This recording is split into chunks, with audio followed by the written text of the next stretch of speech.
Hello dear student, आज हम online class में बीए पार्ट प्रथम के ऑनर्स ज्योग्राफी के अंतर्गत हम इकोनॉमिक ज्योग्राफी प्रश्न पत्र की बात करेंगे। इसके अंतर्गत हम शिफ्टिंग कल्टीवेशन रीजन की बात करेंगे, यानी स्थानांतरित कृषि प्रदेश के संदर्भ में बात करेंगे।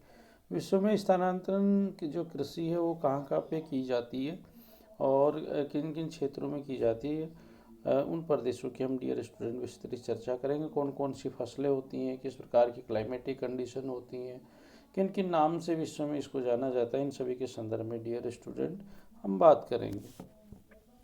विश्व के उष्णार्द्र वन प्रदेशों में की जाने वाली विस्तृत कृषि को प्रारंभिक निर्वहन कृषि कहते हैं। ये भूमध्य रेखा के दोनों ओर डियर स्टूडेंट 20 डिग्री उत्तरी और 20 डिग्री दक्षिणी अक्षांशों के मध्य स्थित प्रदेशों में की जाती है। इसके 3 विस्तृत प्रदेश है डियर स्टूडेंट।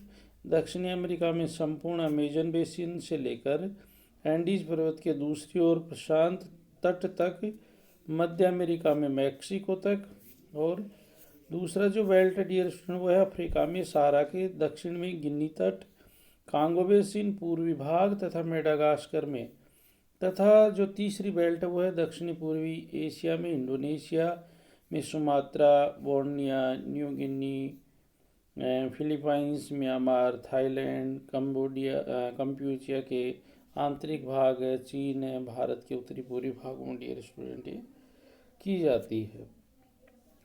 स्थानांतरणशील या स्थानांतरित कृषि डियर स्टूडेंट मुख्य रूप से हम देखें तो उष्णकटिबंधीय आर्द्र प्रदेशों में आर्थिक विकास के साथ कृषि के उन्नत तरीकों को अपनाया जा रहा है। परिणाम स्वरूप स्थानांतरणशील कृषि भी धीरे धीरे स्थायी होने लगी है। किसान एक स्थान पर स्थायी होकर बसने लगा है। भारत, जावा, इंडोनेशिया में स्थानांतरणशील कृषि लगभग समाप्ति की ओर है डियर स्टूडेंट। इसके अंतर्गत हम स्थानांतरण कृषि में उत्पादन में प्रादेशिक अंतर मिलते हैं। इसमें केला की विभिन्न किस्में प्रचलित हैं, साथ ही कसावा है, मक्का, सब्जियां भी बोई जाती हैं। इसके खेत बागानों की तर्ज पे डियर स्टूडेंट होने लगे। एक साथ अनेक फसलें भी उगाई जाती। पशुपालन को न तो कृषि का भिन्न अंग माना जाता है, न अधिक प्रचलित है। इसके अंदर मुर्गी पालन इत्यादि डियर स्टूडेंट किया जाता है।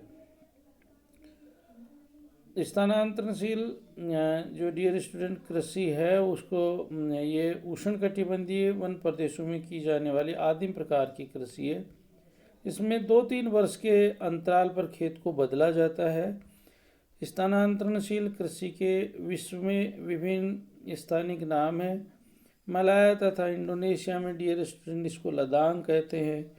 फिलीपींस में इसको केगिंग कहते हैं। मैक्सिको तथा जिम्बाब्वे में इसको मिलप्पा, वियतनाम में रे, वेनेजुएला में कानुको, ब्राज़ील में रोका, जायरे में माशोले, श्रीलंका में चेना, सूडान में नगाशु, म्यांमार में टोंग्या के नाम से जानी जाती है। भारत में इसे झूमिंग कृषि कहते हैं। स्थानांतरणशील कृषि को केरल में पोन्नम, आंध्र प्रदेश और उड़ीसा में डियर स्टूडेंट पोंडू, मध्य प्रदेश में डंभा, पेड़ा, पश्चिमी घाट में कुमारी आदि नामों से भी डियर स्टूडेंट जाना जाता है।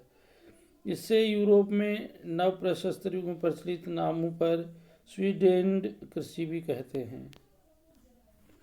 स्थानांतरण कृषि में वर्षा ऋतु के उपरांत एक निश्चित भूभाग पर डियर स्टूडेंट वनस्पति को काटकर साफ किया जाता है। तत्पश्चात शुष्क मौसम में जब यह वनस्पति सूख जाती है तो उसे जला दिया जाता है।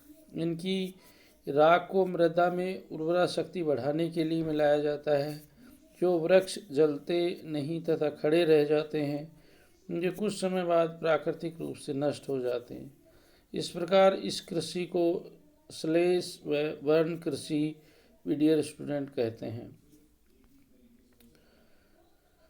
धान इसकी मुख्य फसल है डियर स्टूडेंट। कुछ स्थानों पर सेम, मूंगफली, टमाटर तथा केला भी उगाया जाता है। पशुपालन नहीं होता है और इस प्रकार की एक से दूसरे स्थान पर 2-3 वर्ष खेती करके मृदा की उर्वरा कम होने पर दूसरे स्थान साफ कर लिए जाते हैं। इस कृषि प्रणाली में प्रकृति प्रकृति पर निर्भरता के कारण कृषि उत्पादन कम मिल पाता है, जिससे कृषि परिवार का भरण पोषण नहीं हो पाता। इसलिए किसान जलाशयों में मछली पकड़ने, पशु पक्षियों का शिकार करने तथा कंदमूल फल फूल एकत्र कर अपना भरण पोषण करता है। इस कृषि में अनेक समस्याएं मिलती हैं। बार बार स्थान परिवर्तन करके जीवन स्थान का चुनाव करना, अधिक वर्षा के कारण निक्षालन होने से मृदा उर्वरकता में ह्रास होना, उष्णार्द्र जलवायु के कारण फसलों के साथ अन्य वनस्पतियों का विकास तथा आदिवासी समुदायों की परंपरागत भावनाओं से नवीन कृषि पद्धतियों को नहीं अपनाना प्रमुख समस्याएं हैं। प्लेग, मलेरिया आदि बीमारियों का प्रकोप डियर स्टूडेंट बना रहता है।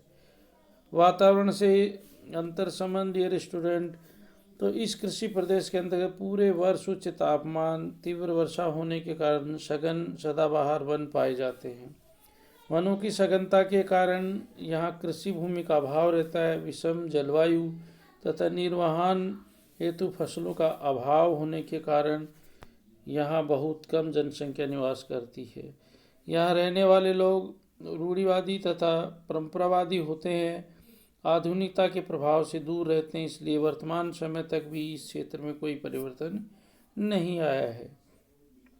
स्थानांतरणशील कृषि मुख्यतः उष्णकटिबंधीय वन क्षेत्रों में मिलती है, जहाँ जनसंख्या कम मिलती है डियर स्टूडेंट, तथा यहाँ मुख्यतः आदिम जनजातियाँ रहती हैं।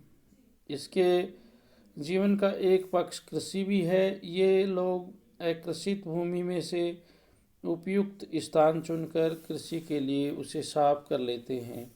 इन उष्णार्द्र क्षेत्रों में सघन वन पाए जाते हैं, जिसमें यहाँ यातायात का पर्याप्त विकास नहीं हो पाता है। जहाँ सघन वन नहीं है, वहाँ पर्याप्त घास मिलने से पशुपालन अधिक विकसित हो जाता है। अनेक क्षेत्र पर्वत, पथरीले अथवा प्रतापी ढालों पर है। नाइजर, कांगो बेसिन, पूर्वी द्वीप समूह तथा म्यांमार व थाईलैंड में से धरातल मिलते हैं। उष्णार्द्र जलवायु के कारण यहाँ लाल व लेटराइट मिट्टी मिलती है, जिसमें लोहा व एल्यूमिनियम की अधिकता मिलती है। लोहे के ऑक्सीकरण से मिट्टी का रंग लाल हो जाता है। अधिक वर्षा वाले क्षेत्रों में वनावरण हटाकर कृषि विकास किया जा रहा है, लेकिन वनस्पति ह्रास से यहाँ मृदा प्रदूषण डियर स्टूडेंट बढ़ गया है। थैंक यू डियर स्टूडेंट, निश्चित रूप से आपको समझ में आया होगा। ये हमारे कृषि प्रदेश का एक प्रकार है। जो 13 कृषि प्रदेश विटलसी के अनुसार थे, उन्हीं में से स्थानांतरित कृषि प्रदेश भी विश्व में इस प्रकार की खेती की जाती है, उसके संदर्भ में हमने विस्तृत चर्चा की है डियर स्टूडेंट।